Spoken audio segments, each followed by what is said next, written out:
Children were scalded when a steam table tipped over in the lunch line. Dallas Rescue says one little girl was seriously hurt and now has third-degree burns.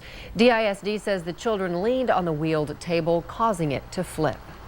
The man accused of killing his 14-year-old stepson and kidnapping the boy's mother is still in jail tonight. Meanwhile, authorities are still deciding on whether to charge the suspect with capital murder. Fox 4's Melissa Cutler tells us that decision is not an easy one.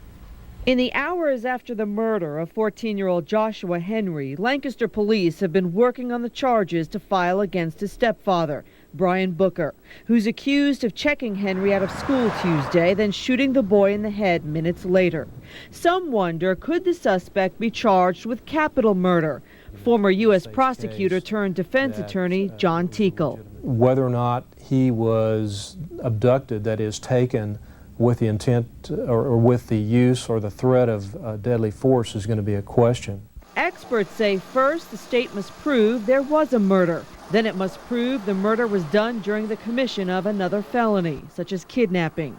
Teakle says a lot depends on whether the suspect threatened Joshua when he whispered to him just before taking him out of school, and whether Booker held the boy against his will before allegedly shooting him. I think it's going to be more turning on the facts of whether or not that there was some deadly force alleged or threatened by the father, and then whether or not he took and hid or secreted that person. What could hurt the state, experts say, is the suspect is a relative and that he was allowed to check the boy out. Here you've got a parent, he's a relative, who was, the argument could be made that he was trying to take a lawful control, or at least at the very moment that he was at the school.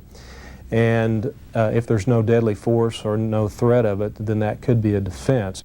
After allegedly killing Joshua, police say Booker kidnapped his wife to Colorado, where he was found barricaded inside the home of a relative. He was arrested, his wife found unharmed. Booker is not expected to be brought back to Texas until next week at the earliest. Melissa Cutler, Fox 4 News. An Army National Guardsman just weeks away from being home with his family in Arlington was killed in Iraq. Sergeant Steve Maureen was killed by an explosive that went off near his